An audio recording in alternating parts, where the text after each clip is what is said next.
Right, ఇక తెలుగు రాష్ట్రాలు ఇవాటి నుంచి ఆరోగ్యశ్రీ సేవలు నిలిచిపోనున్నాయి. బకాయిల చెల్లింపులో ప్రభుత్వాలు జాప్యాలు నిరసిస్తూ ఆరోగ్యశ్రీ సేవలు నిలిపివేస్తున్నట్లుగా నెట్వర్క్ హాస్పిటల్స్ అసోసియేషన్ ప్రకటించింది.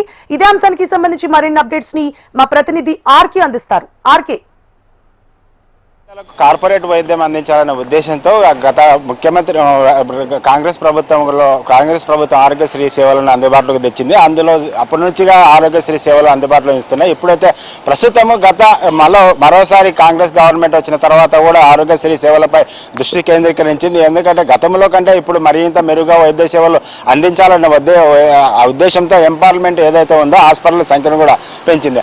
అయితే గత ప్రభుత్వంలో ఏదైతే బీఆర్ఎస్ ప్రభుత్వం ఉందో ఆ ప్రభుత్వంలో ఉన్న బకాయిలు చెల్లించాలన్నదే ఏదైతే ఇవాళ అర్ధరాత్రి నుంచి సేవలు నిలిపివేస్తామని ప్రకటించిందో, ఏదైతే తెలంగాణ ఆరోగ్యశ్రీ ట్రస్ట్ సేవలను ఎంపానల్ ఏదైతే ఉన్నావో ఆరోగ్యశ్రీ అసోసియేషన్ సభ్యులు ఏవైతే ఉన్నారో వాళ్ళు ఇవాళ అర్ధరాత్రి నుంచి సేవలు ఆఫ్ చేస్తామనేది ప్రకటన చేశారు. దీనికి సంబంధించి ఇటు వాళ్ళ గవర్నమెంట్ కూడా గత కొన్ని రోజుల నుంచి వీళ్ళు నెట్వర్క్ పరిధిలో ఉన్న ఏవైతే హాస్పిటల్ ఉన్నాయో ఆ హాస్పిటల్ వాళ్ళు గత సెప్టెంబర్ 1వ తేదీన బంద్ చేయాలని అయితే ఆరోగ్యశ్రీ ట్రస్ట్ సీఈఓతో వీళ్ళు నిరంతరం సంప్రదింపులు జరుపుతున్న నేపథ్యంలో ఇప్పటి వరకు ఏవైతే ఉన్నామో అవన్నీ ఇవ్వలేదు, క్లియర్ చేయలేదు. క్లియర్ చేస్తేనే మేము సేవలు అందిస్తామని చెప్తున్నారు. అయితే మరో పక్క గవర్నమెంట్ వర్షన్ చూసుకుంటే ఏదైతే గత ప్రభుత్వంలో ఏదైతే ఉందో అనేక ఇబ్బందులు ఉన్నాయో అని చాలా పెండింగ్ పెట్టింది ఆరోగ్యశ్రీ. దాన్ని క్లియర్ చేసుకుంటూ వచ్చాము. ఇప్పటికే దాదాపుగా కాంగ్రెస్ గవర్నమెంట్ వచ్చిన 1780 కోట్లు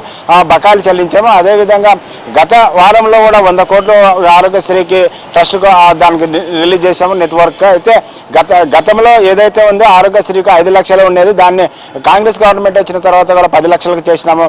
దీని నెట్వర్క్ కూడా దాదాపుగా గతంలో 300 పైగా ఉంటే ఇప్పుడు 470 వరకు కూడా చేశామని చెప్తున్నారు. కాబట్టి ఇటు ఏవైతే నెట్వర్క్ పరిధిలో ఏవైతే ఉందో ఈ ప్రచారంలో వాస్తవం లేదనేది ప్రభుత్వ వర్షన్గా ఉంది. కాబట్టి ఆరోగ్యశ్రీ సేవలు ఇప్పటి వరకు ఎక్కడ ఇబ్బంది లేదు. కొన్ని ఆసుపత్రులు మాత్రమే ప్రభుత్వానికి బ్లాక్ పని చేస్తున్నారు. కాబట్టి ఎవరు ఏ విధాలంటే ఆందోళన చెందవద్దు అనేది గవర్నమెంట్ వర్షన్గా అనిపిస్తుంది.